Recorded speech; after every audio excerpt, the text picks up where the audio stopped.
저는 이 시간 내가 자랑하는 복음이라는 제목으로 하나님 말씀을 증거하려고 합니다. 어느 역 앞에서 칼장수가 칼을 들고 거기 앞에는 나무가 있는데 그 나무를 위에서 잡고서 자기 있는 힘을 다해서 이 나무를 찢고 있습니다.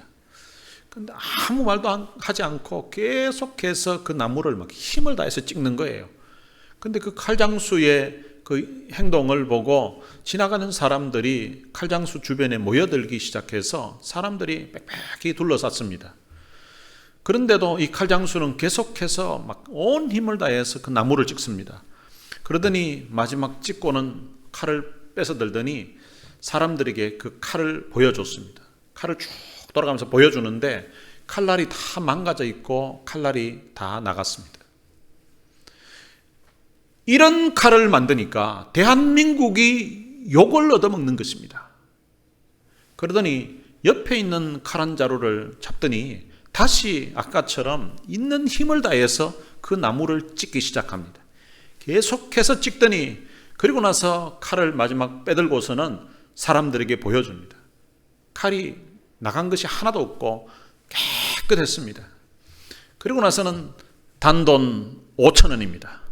이랬더니 너나 없이 그 칼을 사가더라는 것입니다.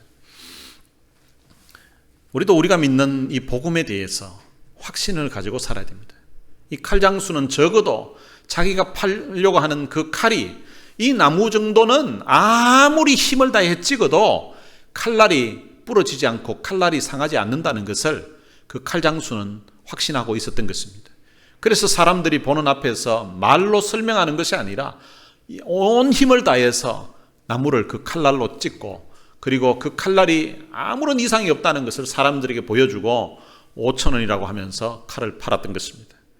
여러분, 오늘 우리도 우리가 믿는 이 복음에 대한 이런 확신이 필요합니다. 여러분, 우리가 믿는 이 복음은 바로 예수 믿으면 죄 사함 받습니다. 예수 믿으면 영혼이 구원받습니다. 예수 믿으면 하나님의 자녀가 됩니다. 예수 믿으면 어떠한 인생도 천국에 가게 됩니다. 이런 확신을 가지고 우리가 살아야 됩니다. 이런 복음에 대한 확신을 가지고 믿음 생활하시기를 주님의 이름으로 축원합니다. 14절에서 바울은 헬라인이나 야만인이나 지혜 있는 자나 어리석은 자에게 다 내가 빚진 자라고 그렇게 고백을 했습니다. 예수를 믿는 사람들을 한때 핍박하며 다녔고 그리고 예수 믿는 사람들을 잡아서 옥에 가두고 죽이는 일에 주동했던 자기 같은 죄인을 하나님이 용서해 주시고 그리고 이 하나님의 복음을 알게 하시고 죄에서 구원해 주실 뿐만 아니라 복음을 전할 수 있는 영광스러운 사도의 직분을 주신 그 주님의 은혜를 이 사도 바울은 빚이라고 생각했습니다. 그래서 마치 빚을 진 사람이 빚을 갚지 않고서는 참 그 견딜 수 없는 그런 답답한 마음이 있는 것처럼 그런 심정으로 사도 바울이 복음을 전하고 있는 것입니다. 지난주에 제가 빚진 자의 마음이라는 제목으로 말씀을 전하면서 제가 개인적으로 유학생 시절 공부를 하면서 32,000불 크레딧 카드 빚을 지고 우리 교회 건물을 구입하면서 또 10만 불 다운페이 하면서 크레딧 카드로 끊게 되고 거기에다가 또 리모델링 하면서 3만 불 이렇게 총 16만 2천 불을 크레딧 카드 빚을 진 적이 있었다는 이야기를 했습니다. 지난주 중에 어떤 분이 저희한테 전화가 왔어요. 목사님 설교를 들으면서 처음 앞부분에 16만 불이 넘는 엄청난 빚을 졌다는 그 이야기를 들으면서 이 목사님 이거 사기꾼이겠구나 이렇게 생각했다는 거예요. 자기가 빚을 많이 지고 있다는 걸 이야기를 성도들에게 해가지고 성도들에게 빚 갚게 이제 돈을 좀 헌금하라고 이렇게 해가지고 성도들의 돈을 갈취하려는 그런 사기꾼인 모양이다 이렇게 생각했대요. 그랬는데 그 다음 이어서 하는 말씀이 빚을 몇 년 전에 다 갚았다고. 그래 빚을 다 갚았다 하니까 사기치는 게 아니잖아요. 그래서 이 목사님 사기꾼이 아니구나 이렇게 생각했다는 거예요. 그래서 끝까지 목사님 말씀 듣고 은혜 받고는 이 목사님을 참 자기가 사기꾼으로 생각하고 오해했다는 그 사실이 너무 마음에 걸려서 저희한테 전화를 했다는 거예요. 그래 목사님 잠시 시간이지만 목사님 사기꾼으로 오해해서 너무 죄송하다고 그래 내가 괜찮다고 그렇게 이야기를 한 적이 있었습니다. 사도 바울은 15절에 보면 그러므로 나는 할 수 있는 대로 로마에 있는 너희에게도 복음 전하기를 원하노라. 사도 바울은 자기가 진 빚을 복음 전하는 이것으로 갚으려고 했다는 것입니다. 왜 사도 바울이 복음 전하는 것이 빚을 갚는 길인지를 그 다음 절에 보면 우리가 알 수 있게 됩니다. 15절에서는 내가 복음을 부끄러워하지 아니하노니, 사도 바울은 내가 복음을 부끄러워하지 않는다라고 이렇게 고백을 합니다. 이 말은 다른 말로 하면 내가 복음을 자랑한다는 말입니다. 그러면 내가 복음을 자랑한다라고 이렇게 표현하지 왜 부끄러워하지 않는다고 이런 부정적인 표현을 사용했을까? 아마 그 당시 어떤 상황이 사도 바울로 하여금 이런 부정적인 표현을 하게 만들었던 것 같습니다. 당시의 시대적 상황을 볼 때 이 복음은 아주 부끄러운 것으로 여길 수밖에 없는 그런 입장이었습니다. 당시 로마는 힘으로 세계를 제패했습니다. 로마는 모든 권력과 부귀와 영화가 집약되어 있는 곳입니다. 로마인들은 힘을 중시했었습니다. 힘이 있는 것이 진리고 힘이 있는 것이 선이라고 그렇게 믿었습니다. 힘이 있어야 평화도 지킬 수 있다고 그렇게 믿었던 것입니다. 로마가 정복한 헬라의 문명은 인간의 이성이 이룬 최고의 문명이라고 할 수 있습니다. 최고의 걸작품이라고 할 수 있습니다. 헬라인들이 발전시켰던 그런 학문과 예술은 지금도 우리 학문의 기초가 되어 있는 것입니다. 로마는 인간의 이성과 힘으로 이룬 아름다운 문명을 자랑하고 있습니다.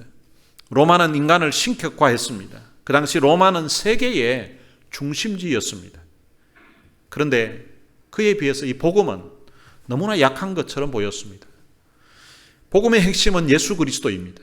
그런데 예수 그리스도는 나사렛이라는 가난한 시골 동네에서 이제 출발하게 됩니다. 가난한 동네에서 가난한 목수의 아들로 예수님은 성장했습니다. 그리고 예수님의 그 생의 마지막을 보면 십자가 처형이라는 아주 부끄러운 그런 형벌을 받고 생애를 마치게 되었습니다. 그 예수 그리스도를 구주로 믿는 이 복음이라는 것이 사람들 보기에는 아주 나약하고 힘이 없고, 그래서 연약한 그런 사람들만 믿는 아주 무기력하고 그리고 부끄럽게 생각할 수도 있는 그런 복음인 것처럼 보여졌습니다. 그런데 그 로마에 살고 있는 사람들에게 사도 바울이 복음을 증거하면서 내가 복음을 부끄러워하지 않는다고, 나는 복음을 자랑스럽게 생각한다고 이렇게 말한다는 것은 너무나 놀라운 일입니다.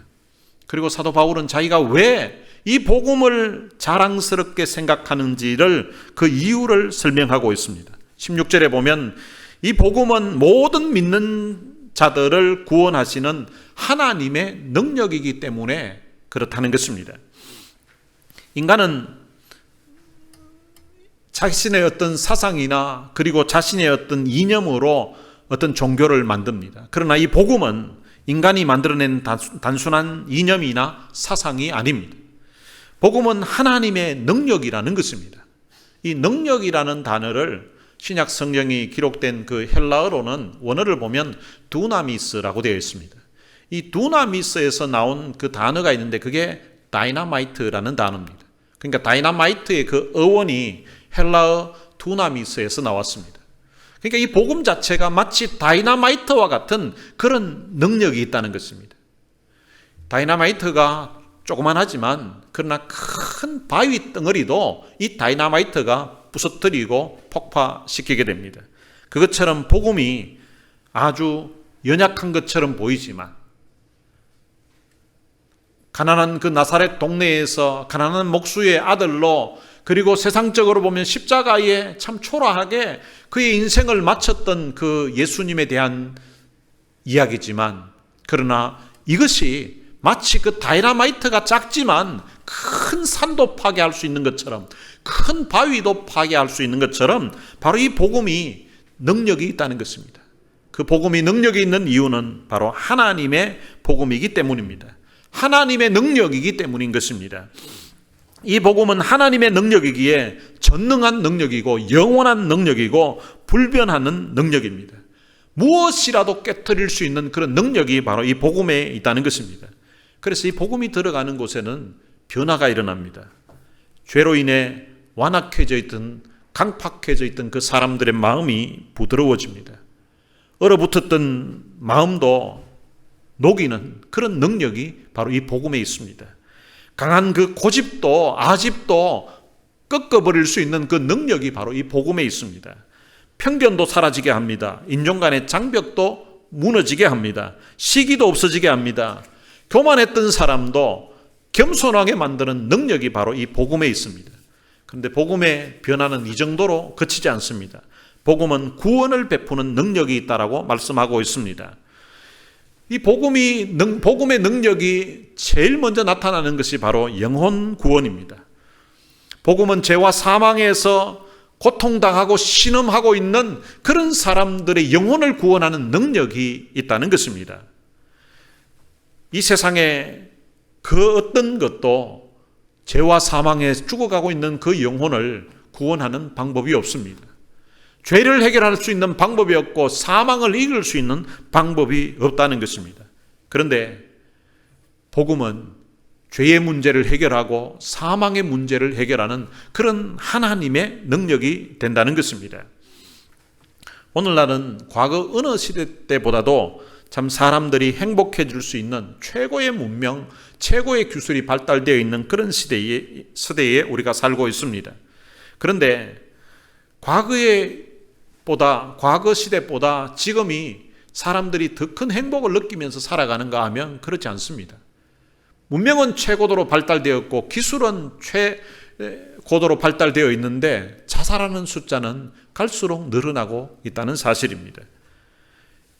복음은 그런 낙심하고 좌절한 사람들의 심령에 들어가게 되면 그 심령을 소생케 하고 그 심령으로 하여금 다시금 새 삶을 살게 하는 그런 능력이 있게 되는 것입니다.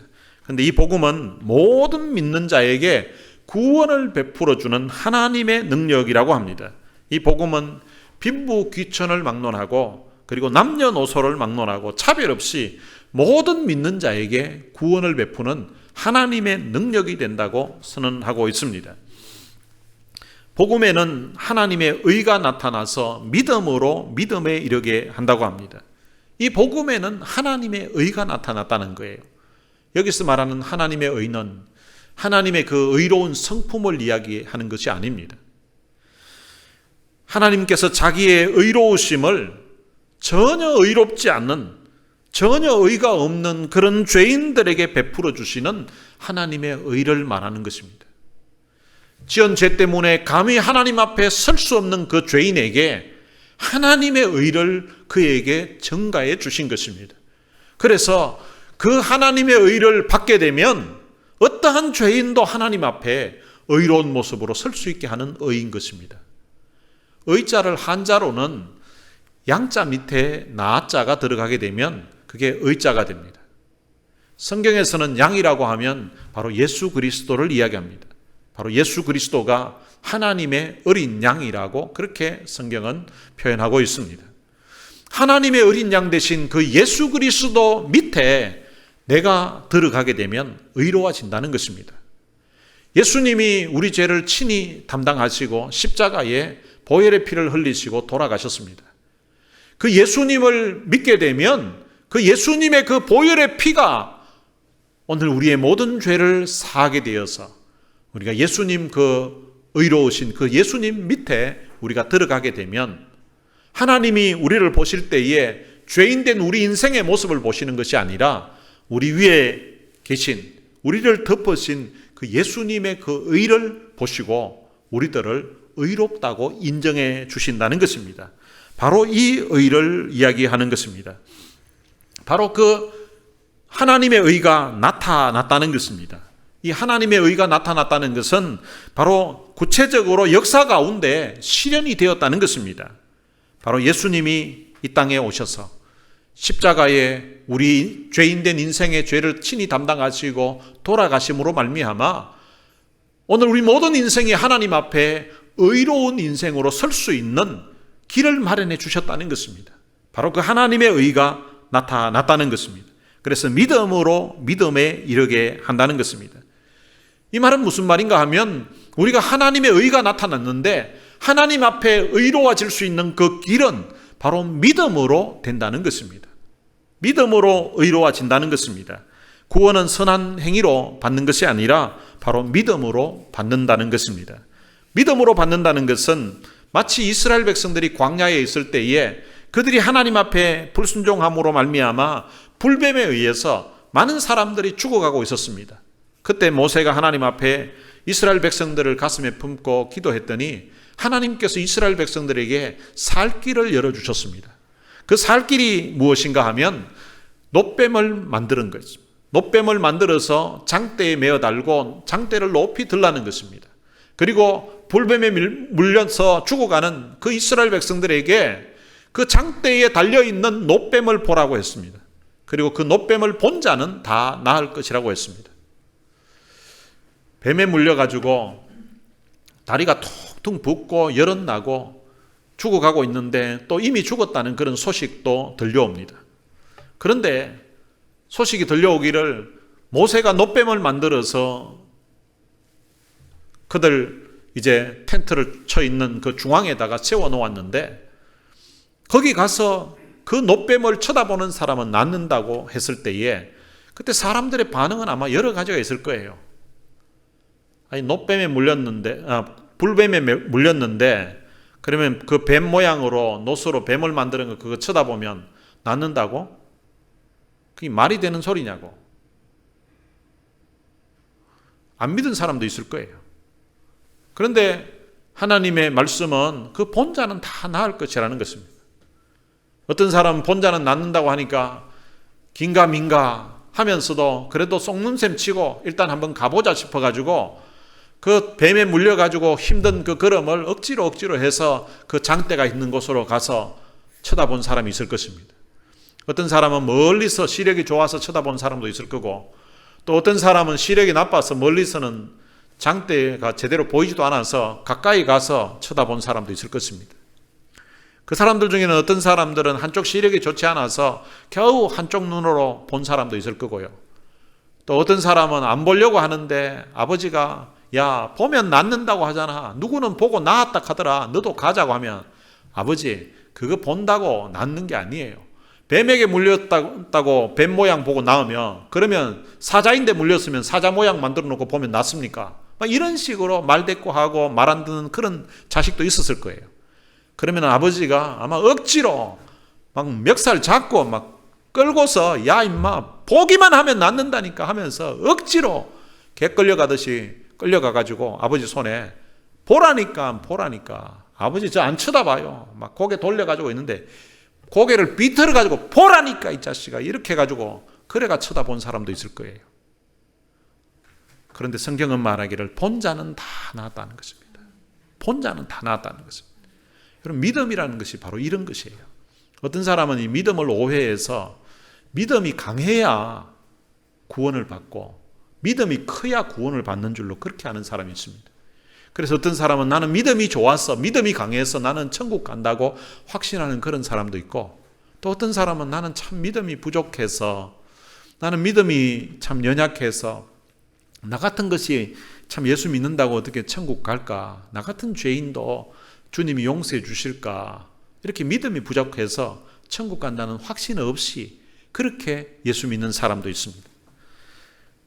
여러분 믿음이라는 것은 그것이 믿음이 크다고 믿음이 강하다고 구원받고 믿음이 약하다고 구원받지 못하고 이런 게 아니에요. 믿음을 오해해서 그런 거예요. 여러분 전기가 통하는 것은 10mm 되는 굵은 그런 구리선에도 전기를 연결하게 되면 전기가 통하게 됩니다. 그런데 퓨즈같이 겨우 눈에 보이는 그런 가는 것도요. 가는 선도 전기를 양쪽에서 통하게 되면 전기는 통하게 되는 것입니다. 믿음이라는 것이 바로 그런 것입니다. 믿음이라는 것은 마치 왕이 거지에게 선물을 주려고 하는데 그때 거지가 내민 손과 같은 것이 그게 바로 믿음입니다. 어떤 거지는 그 손의 상태가 깨끗한 손일 수도 있고 또 어떤 손은 아주 참 이 때묻고 씻지 못해서 더러운 손일 수도 있고, 또 어떤 거지는 한쪽 팔이 절단되고 없어서 한 손만 있을 수도 있고, 또 어떤 사람은 손가락이 10손가락이 아니라 이 손가락 몇 개가 날아가고 없는 그런 손일 수도 있습니다. 손의 상태에 따라서 선물이 주어지는 것이 아닙니다. 왕이 선물을 주신다고 할 때에 손이 깨끗하든지 더럽든지, 한 팔이 없어서 한 손을 내밀었든지, 손가락이 몇 개가 없어서 몇 개가 없는 손을 내밀었든지, 왕에게 내미는 그 손의 능력이 있는 게 아닙니다. 선물을 주시려고 하는 왕에게 구원의 능력이 있는 것입니다. 우리가 믿음으로 구원을 얻는다는 것은 하나님께서 이루어 놓으신 이 하나님의 의, 예수 그리스도를 십자가에 못 박혀 죽게 하심으로 말미암아 우리의 모든 죄를 사하시고 믿으면 하나님의 자녀가 되는 권세를 주시겠다고 하시는 이 하나님의 약속을 믿고서 받아들이는 것, 그것을 바로 믿음이라고 하는 것입니다. 바로 이것이 복음인 것입니다. 누구든지 남녀노소를 불문하고 어떠한 죄인이라도 주 예수를 믿게 되면 하나님의 자녀가 된다는 것입니다.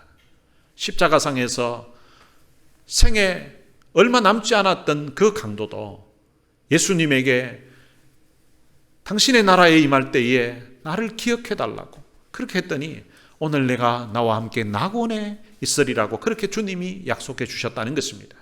이것이 바로 복음의 능력입니다. 지난주 중에 제가 박효진 장로님이라는 분의 간증을 유튜브를 통해서 듣게 되었습니다. 이 박효진 장로님은 청송교도소에서 또 서울교도소에서 17년을 근무하셨던 분입니다. 그런데 이분이 장로님이신데 이분이 그 교도소에서 사형수들을 많이 참 그들에게 복음을 전하고 그 마지막 생의 마지막에 이 장로님의 기도와 전도를 통하여서 그 사형수가 사람을 죽인 그런 참 죄질이 나쁜 그런 사형수가 마지막에 복음을 받아들이고 천국으로 간 그런 간증을 하시는 거예요. 몇 가지를 봤었는데 그 중에 참 가장 감동적이었던 것은 용필이라는 20대 후반의 그 청년이었는데 이 사람이 사형수예요. 근데 이 박효진 장로님이 그 사형수에게 복음을 전하려고 이제 계속해서 예수 믿으라고, 예수 믿으면 죄를 용서해 주신다고 쭉 이야기를 했는데 안 받아들이는 거예요. 나 같은 놈을 누가 용서를 하겠냐고 안 받아들이는 거예요. 근데 1년 반 동안 아무리 설득하고 아무리 이야기를 해도 복음에 대해서, 예수님에 대해서, 하나님에 대해서 이야기를 해도 받아들이지를 않는 거예요. 그러다가 1년 반 정도 되었을 때에 장로님이 그 용필이에게, 야 용필아, 네가 예수 믿는다고 하기만 하면 내가 아는 돈 많은 집사님이 있는데 그 집사님하고 내가 연결을 시켜줄게. 그러면 그 집사님이 너희인데 돈도 얼마씩 쓸 수 있도록 보내줄 수도 있고, 너 옷도 사가 보내줄 수도 있고, 너 먹을 것도 음식도 보내줄 수도 있다고. 예수 믿는다고만 하면 내가 그 집사님을 너희인데 소개시켜 주겠다고. 그랬더니 이 용필이가 그러면 제가 한번 고려해 보겠습니다 라고 그렇게 이야기하더래요. 1년 반 만에. 야, 고려할 게 아니라 예수 믿는다고 해라. 오늘부터 그냥 믿겠다고 해라. 그렇게 자꾸 이야기를 했더니 뭐 알겠습니다. 그러면 믿도록 하겠다고 그렇게 했다는 것입니다.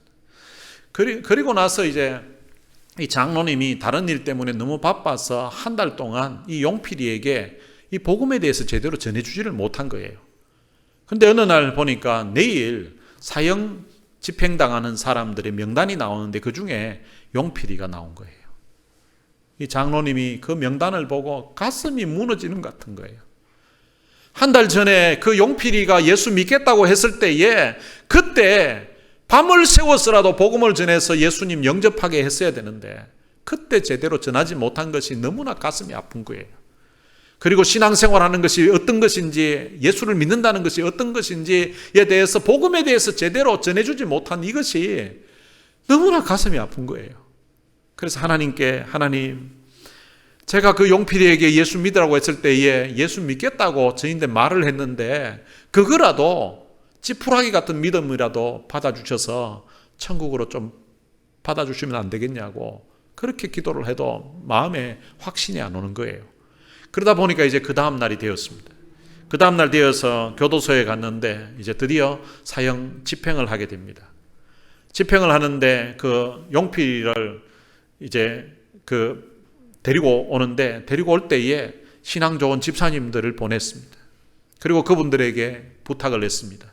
아직 이 용필이 복음도 모르고 예수도 모르고 아무것도 모른다고. 데리고 올 때에 구석에 앉혀놓고서라도 사형리를 통해서라도 좀 복음을 전해주고 예수의 보혈이 무엇인지 그리고 하나님이 무엇인지 좀 복음을 좀 전해서 그렇게 데리고 오라고 그렇게 부탁을 하고 보냈습니다. 근데 시간이 한참 지나서 이제 용필이가 드디어 이제 그 사형 집행하는 그 방으로 이제 밑에 왔습니다. 밑에 왔는데 위에서 보니까 이게 막 너무 겁을 먹고 막 떨고 있는 거예요. 근데 위에서 보니까 나중에 그 앞에 오니까 계단 올라가는데 힘이 다 빠져가지고 주저앉아 있는 거예요. 그래서 이 장로님이 밑으로 내려갔답니다. 내려가서 보니까 얼굴이 막 얼마나 두려움과 공포로 떨고 있는지 거기에다가 입이 돌아가서 거기에 막 침을 질질 흘리고 있는 거예요. 그리고 너무 두려워하고 있는 거예요. 야, 이 상태로 가면 이게 지옥 가겠구나 하는 생각이 막 들더래요. 그러면서 그때라도 한 달 전에 그때 예수 믿겠다고 했을 때 그때 복음 전해서 예수 영접하도록 했어야 되는데 밤을 지새워서라도 복음을 전했어야 되는데 전하지 못한 것이 너무 후회가 되더라요. 그래도 지금 남은 이 시간이라도 이제 복음을 전해야 되겠다 생각하고 하는데 근데 이제 2층으로 이제 계단을 올라가는데요. 힘이 하나도 없고 다 막 쳐져 있는 그런 상태에서 옆에 있는 교도관들이 양팔을 들고서 겨우 이제 위에까지 올라갔다고 합니다. 근데 위에 올라가서 이제 사형 집행을 하는데 소장님이 그 사형수에게 이름을 묻습니다. 그리고 생년월일을 묻고 주소를 묻고 본인 확인을 하는데 대답을 못 하더래요. 너무나 막 두려워 떨고 있는 그런 상황에서 이제 그 박효진 장로님이 소장님에게 소장님 마지막으로 예배라도 좀 드리게 해달라고. 지금 이거 절차도 제대로 진행할 수 없는 상황이라서 그냥 사형 집행을 했으면 싶은데 예배가 되겠냐고. 그래도 예배라도 좀 드리게 해달라고. 그렇게 해서 시간을 벌었대요. 근데 보통 사형 집행할 때는 목사님도 오시고 또 그 종교 따라 신부님도 오시고 그리고 스님도 이래 오시는데 그날따라 목사님이 갑자기 사형 집행을 해서 그런지 연락이 안 돼가지고 못 오셨더래요. 그래서 이 장로님이 대신 이제 그 용필이에게 말씀을 전하기로 했습니다. 그래서 성경책을 펴서 성경책을 펴는데 요한복음 1장 12절 말씀이 와닿더래요. 영접하는 자, 곧 그 이름을 믿는 자들에게는 하나님의 자녀가 되는 권세를 주셨으니. 용필이 보고 그 말씀을 읽으라고 했습니다. 그런데 읽지를 못하는 거예요. 그러니까 성경책이 안 보이는지 앞으로 당겼다가 밀었다가 초점이 안 잡히는 거예요. 지금 정신이 없는 거예요. 그러다가 성경책을 탁 떨어뜨리더래요.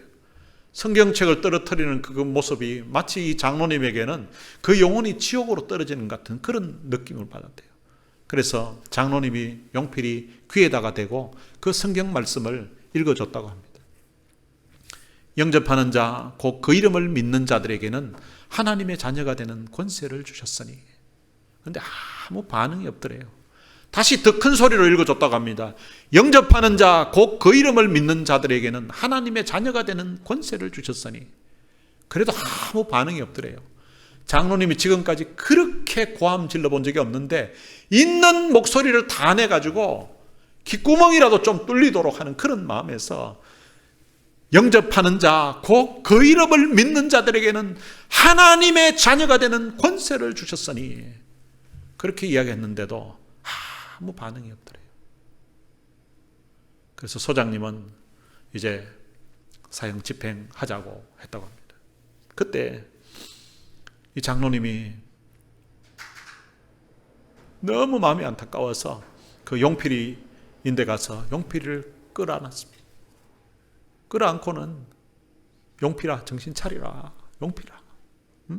그러면서 소장님을 이렇게 막 돌아가면서 마주치가 보게 됐는데, 소장님 조금만 시간을 주십시오. 조금만 시간을 주십시오. 조금만. 그러니까 소장님이 알았다고 끄떡끄떡 하더래요. 그래서 옆에 있는 신앙 좋은 그 집사님 교도관들 보고 같이 와서 우리 마지막으로 이 용필을 위해서 우리 한번 기도하자고. 그래가지고 이 장로님은 용필이의 머리를 끌어안고, 그리고 어떤 집사님은 용필이 손을 잡고, 또 어떤 사람은 용필이 다리를 잡고, 손과 발, 어떤 사람은 허리를 잡고 같이 통성으로 한 5분 동안 기도를 했대요. 주여, 주여 하면서, 주여 이 영혼을 어떻게 좀 불쌍히 달라고 하면서 막. 이 장로님은 한 달 전에 예수 믿겠다고 했을 때 그때 잡았어야 됐는데, 그때 놓쳐가지고 용필이 머리를 잡고서 이번에 다시 잡은 이 영혼을 다시는 놓지 않겠다고 하면서 주여, 주여 하면서 막 울면서 눈물로 기도를 했답니다. 그래 한 5분 정도 좀 넘게 이렇게 기도를 했는데, 기도를 하고 났더니 마치 오징어가 쭉 힘이 빠져가 쳐져 있는 것처럼 주저앉아 있던 사람이 이제 힘을 내더니 이렇게 힘을 내서 일어나더래요. 일어나더니 일어서서는 그 용필이 입에서 주여, 주여, 주여 소리가 나오더래요. 주여 소리가. 이 장로님 생각에, 야, 우리가 막 워낙 한 5분 넘도록 막 주여 주여 해놓으니까 이게 이제 드디어 돌아가지고 자기도 이제 막 주여 주여 외치는 모양이다, 이런 생각이 들더래요. 그런데 주여 주여 하더니 두 손을 들고서 하는 이야기가, 주여 이 죄인을 받아주심을 감사합니다.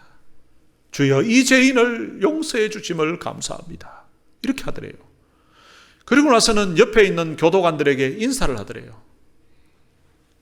고맙다고, 부장님 감사합니다. 한 사람 한 사람 인사하더니 소장님에게도, 소장님 너무너무 감사합니다. 너무너무 감사합니다.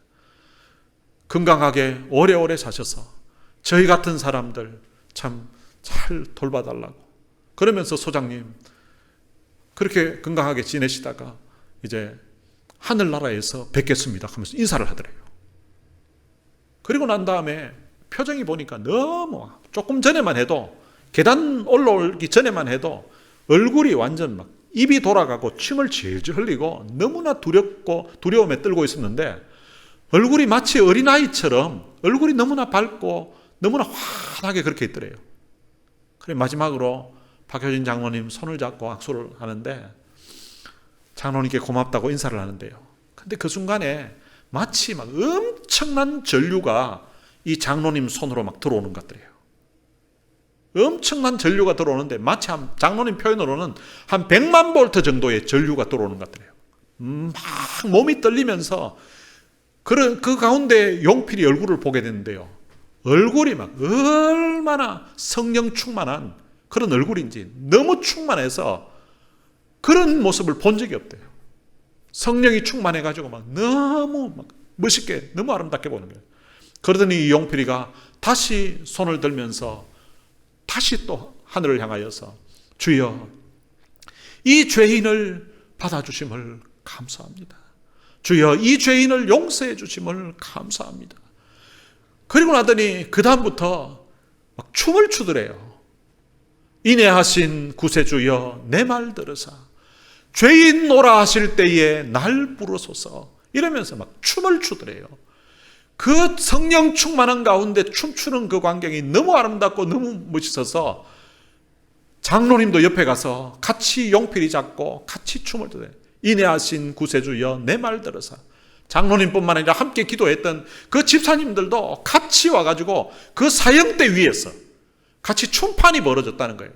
인애하신 구세주여 내 말 들으사 죄인 오라 하실 때에 날 부르소서, 막 춤을 추는 거예요. 근데 그 광경을 보고 있던 그 교도관들이 그 광경을 보고 너무 놀라가지고 보는 사람이 눈물을 흘리더래요. 눈물을. 소장님도 막 너무 놀라가 입이 벌어진 상태로 그 광경을 쳐다보고 있는 거예요. 근데 그날 옆에서 눈물을 흘리면서 쳐다보던 그 교도관들 중에 지금까지 복음을 전해도 받아들이지 않고 복음에 대해서 아주 무시하고 복음을 외면하고 있었던 사람들이 그날 그 광경을 보고 예수 믿기로 작정하고 예수 믿게 된 사람들이 여러 사람이 있었다는 것입니다. 그리고 그 용필이가 그렇게 밝은 얼굴로 하고서 마지막 사형 때에서 사형을 당하고 이제 하늘나라로 가게 됐다는 그런 간증을 듣게 되었습니다. 여러분, 바로 이것이 복음의 능력입니다. 어떠한 죄인이라 할지라도 이 복음은 받아들이는 자에게 이런 놀라운 능력이 주어진다는 사실입니다.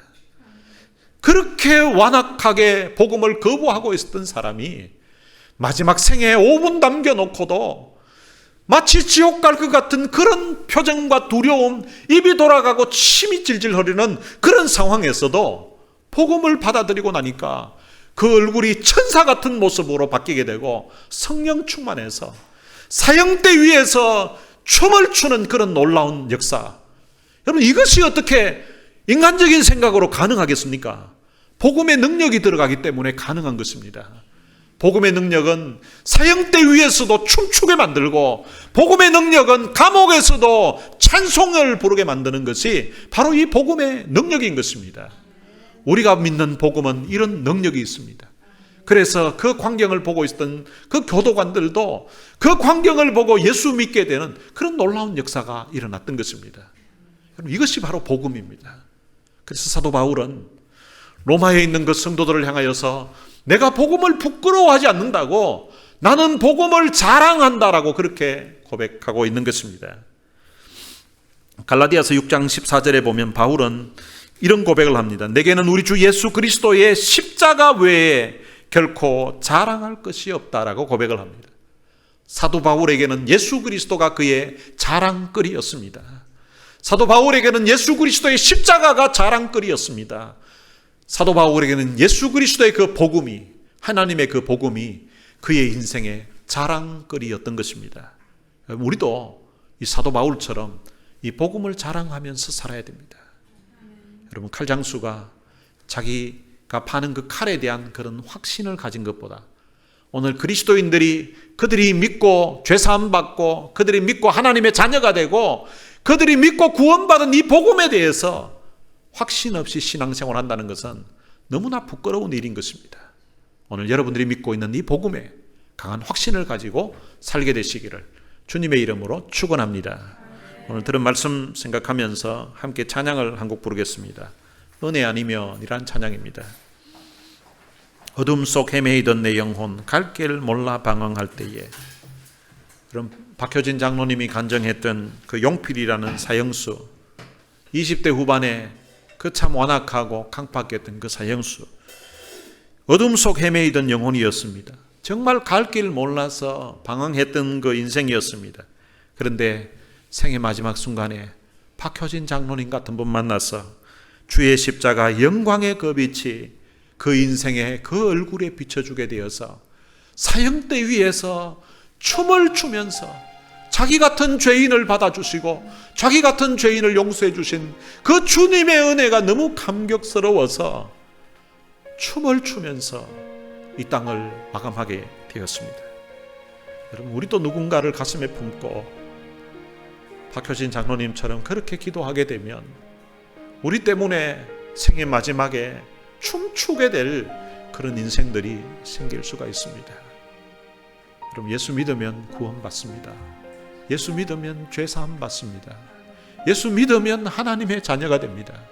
그 사람이 우리가 생각할 때는 저런 인간은 구원받을 필요도 없고 저런 인간은 복음 전해도 안 믿을 거야 라고 생각할 수도 있지만, 근데 하나님의 역사는 다릅니다. 내가 그 영혼을 가슴에 품고 기도하기만 하면, 내가 그 영혼을 가슴에 품고 눈물로서 기도하면 하나님께서는 우리의 기도를 들으시고 그 영혼에게 구원의 은혜를 베풀어 주실 것입니다.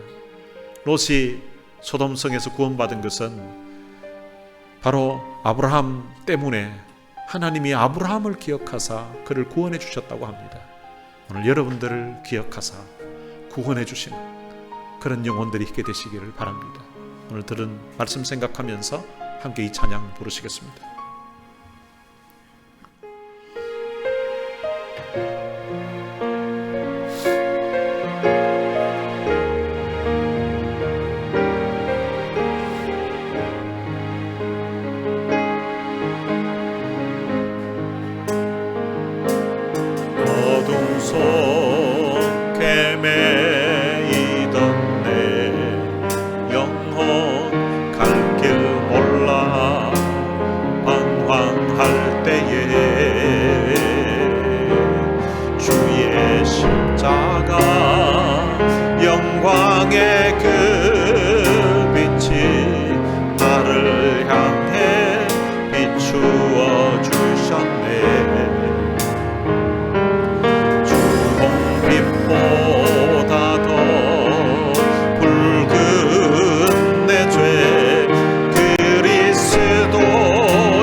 나서지 못하네.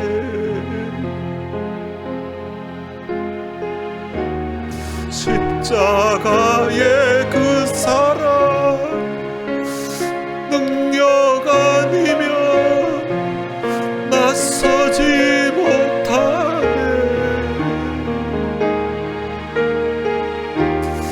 은혜 아니면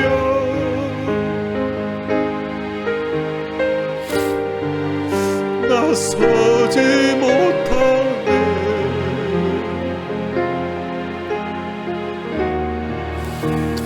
놀라운 사랑 그 은혜 아니면 나서지 못하네.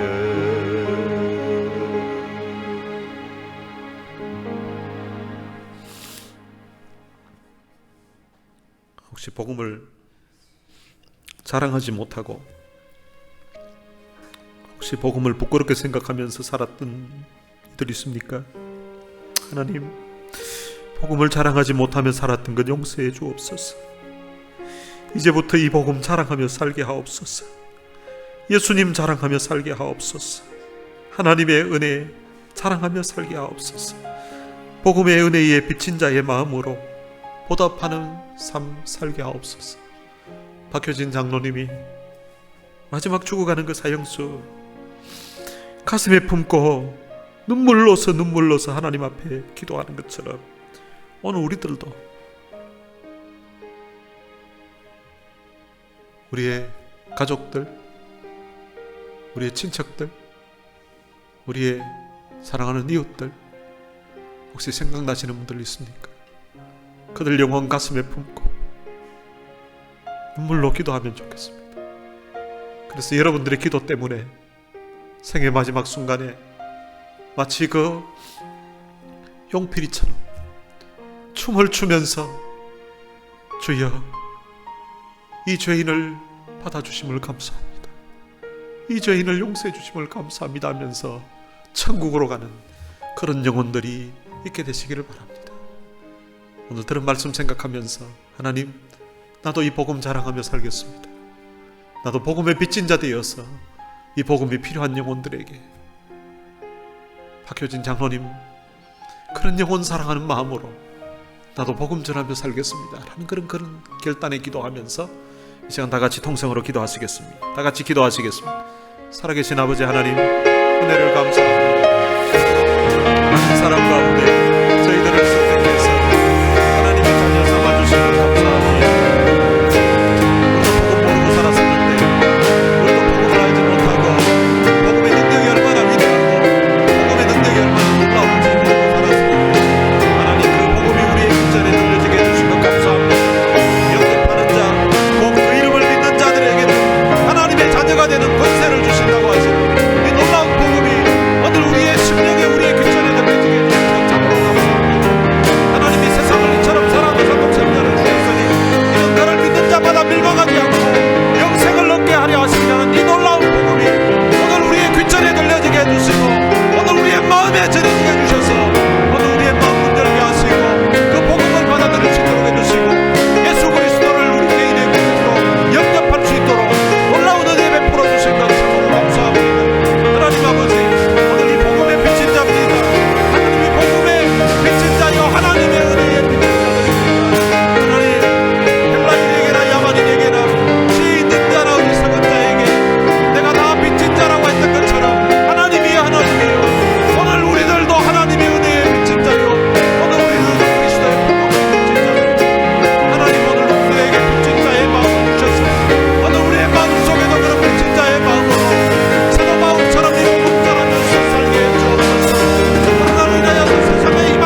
하나님 아버지 은혜를 감사합니다. 복음의 능력을 말씀을 통해서 다시 한번 깨닫게 해주신 것 참으로 감사합니다. 어떠한 죄인이라도 이 복음을 받아들이게 되면 사형대 위에서도 춤추게 하시는 그 하나님의 능력의 복음이라는 사실을 깨닫게 해주신 것 감사합니다. 이 복음이 능력이 있어서 감옥 속에서도 찬송하게 만들고 인생의 어두운 밤 가운데서도 노래하게 만드는 이 하나님의 능력을, 이 복음의 능력을 오늘 우리로 하여금 알게 하시니 참으로 감사합니다. 오늘 우리가 이 복음 자랑하며 남은 생에 살아갈 수 있도록 은혜를 베풀어 주옵소서. 남은 생에 이 복음의 주인공 되신 예수 그리스도를 자랑하면서 남은 생애를 힘있게 살아갈 수 있도록 축복해 주옵소서. 우리 주 예수 그리스도의 은혜와 하나님의 무한하신 사랑과 성령님의 위로교통 충만하심이 남은 생에 이 복음의 은혜에 감격해서 빚진 자의 마음으로 이 복음 필요한 영혼들에게 이 복음 자랑하면서 이 복음 전하면서 살 것을 마음에 다짐하는 주의 귀한 자녀들 머리 위에 이제로부터 영원토록 함께 있을지어다. 아멘.